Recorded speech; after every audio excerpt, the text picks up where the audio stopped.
So here we are, part 3 on the filming topic. Right, I suppose we've got to get there. Let's start by discussing the Magpies. The Magpies, or Malcolm and the Magpies, Malcolm and the Magpies 2020. Whole bunch of different titles there.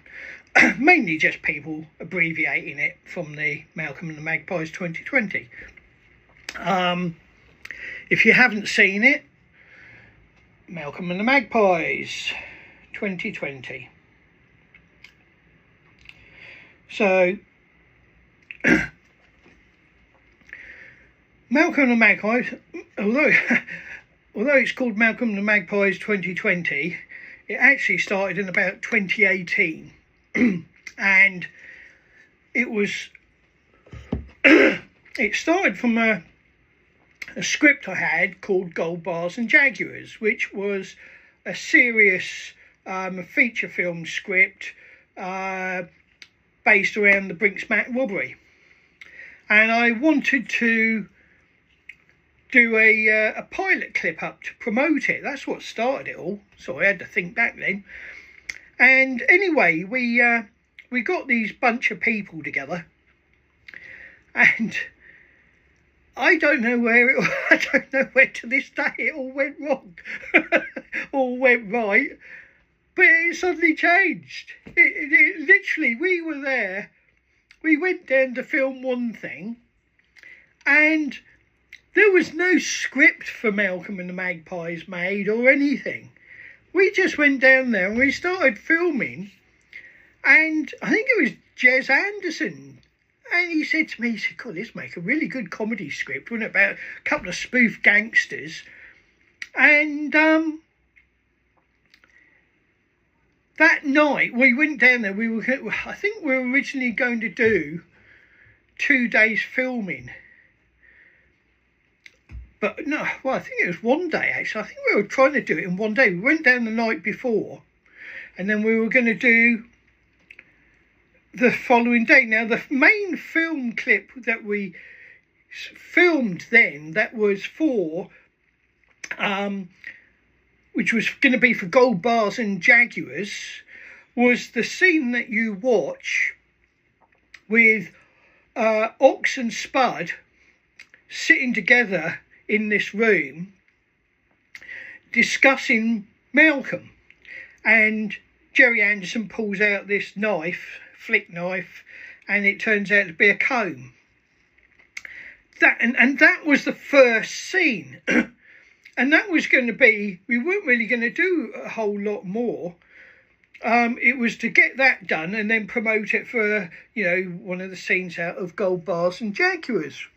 And so I went away that night to my hotel room, and I stayed up all night knocking together a script for everybody, quickly writing out scenes.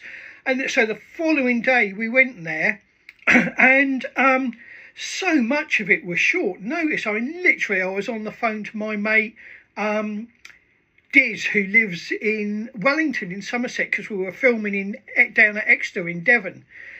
And I said, Diz, can you bring your splitty down? And he jumped in his splitty and he drove down, and he brought his splitty down. And that's the reason we've got his Volkswagen splitty camper in the scene. The Mark II Jag, we'd obviously booked in to be used. And I was actually driving, I had a hearse done up at the time that was a promotional vehicle. Nothing to do with any filming, was never ever supposed to have been in the film at all. And we suddenly, I was there that night, and I thought, oh, well, I've got the Jag estate. He's got the Andrew Morris, it was Andrew Morris's yard we were filming at. And I thought, oh, wouldn't it be funny if the storyline was they went down to buy the Mark II Jag, and Malcolm had fucked it up basically, and what they'd actually gone and bought is the Jaguar hearse. And literally, and I thought, oh, well, that means they've got to get down there somewhere. So I had a word with Andrew Morris first thing the next day. And Andrew Morris says, "Oh, I've got a mate who's got a three-wheeler." And of course we just pissed ourselves laughing. We thought, oh God, how funny is that going to be? Having a three-wheeler, you've got these three gangsters all in this, this three-wheeler. And so we were literally, I was there putting it together at the scene. We got the three-wheeler guy in. Suddenly we were filming all these scenes, road scenes and stuff. Literally, the cameraman was sat in the back of, an estate car, sort of filming the clips up and down the road. And all off the spur of the moment. Literally, none of it was actually planned. The hearse, we suddenly stuck the hearse in the corner and covered it over with old tyres and bits of scrap and stuff. And we just literally, I quickly wrote out. Good thing about me as a writer, I can suddenly think of funny things and I can jot down things quite quickly. So I wrote the script down and literally we filmed that whole first clip. So the very first trailer that was out there for Malcolm and the Magpies is the one that you will see. I think it's about 4.5 minutes long, or it might be 3 minutes long.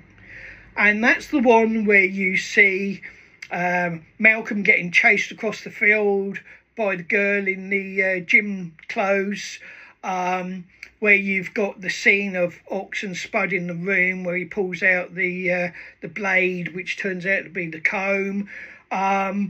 You've got me. I actually did a little acting role myself. I played a character called Bert. He was supposed to be the guy who owned the Jag. And again, no, I'd never done anything like that before in my life. And it was literally just writing it down and going through and thinking what we could say and do. And then we filmed that scene inside with the Mark II Jag where Malcolm's walking in with the guns and he trips and the gun goes off and you've got him with the clown mask on and everything. All of that was filmed on the spur of the moment. None of it was really planned for that scene. Then we did the bit where, and again, Carnage Moore, who plays, his name's Carn Moore, but everybody calls him Carnage. Carn Moore, who plays Malcolm, he's my son. And talking about abusing your kids. So we went down and again, spur of the moment, we thought, what can we do funny here? And I thought, I know, let's tie Carn to the roof of the house. So you've got this scene of Malcolm, the character that he's playing, has again fucked up basically. So Ox and Spud have tied him to the roof of the hearse and they drive off. And again, so that's where that scene is of Malcolm, tied to the roof of the hearse that sort of finishes off that clip. And again, this is what I'm trying to get across to you about filming is you don't necessarily have to have it all planned out. You don't have to have a huge, bloody crew and God knows what else. I mean, we were running around like blue-ass flies. I mean, everybody that went down there, so my partner, Sandra, Jerry Anderson's Mrs. Jude, she was helping out. We were rushing off to the shops to buy sandwiches and everything for lunch and snacks and stuff and trying to plan. Because none of this was planned, it was also short notice. So this is what you can do in filming. You don't have to have these £750,000 budgets.